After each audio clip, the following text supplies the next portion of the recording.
nga ba talaga? Kinamusta?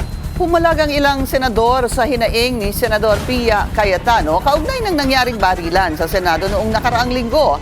Naglabas pa sila ng resibo. Ang detalye sa agenda report ni Hannah T. Paano kakamustahin ang mga masasayang nagkakainan, nagkakape at naka-Facebook Live pa para pagbintangan ang minority bloc?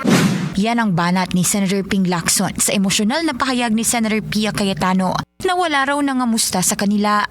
Magkakasama ang ilan sa Senate Majority sa gitna ng Senate shooting incident noong May 13.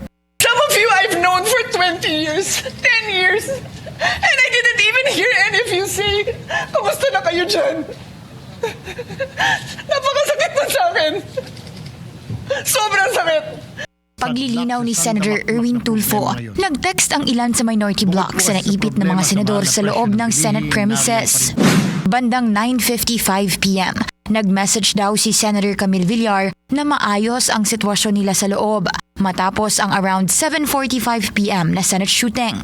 Sumunod na ang mga mensahe ni na Senators Win Gatchalian, Mig Zubiri, Erwin Tulfo at Bam Aquino. Wala rin po siguro nagsabi sa kanya, oy, San Pia, meron naman. In fairness, yung mga minority natin nag-text sila. Baka nakalimot lamang po. Dapat ay magkakasama ang lahat ng mga senador sa isang caucus bago ang nangyaring barilan. Pero bigla raw ipinagbigay alam na majority senators na lang ang magpupulong kaugnay ng reorganization ng Senado. Una nang inakusa ni Senator Amy Marcos na posibleng may kinalaman ang Senate minority sa nangyaring insidente rito sa Senado nitong nakaraang linggo. Agara naman itong itinanggi ng grupo. Inakusa rin ni Senadora Amy na may ugong umano ng charter change para ma-extend ang termino ng Pangulo. Buwelta ni Tulfo, bakit daw kailangang unahin ang kung tawagin niya ay lintik na tsa-tsa? It's a waste of time, talaga. Paniwala ko kayo.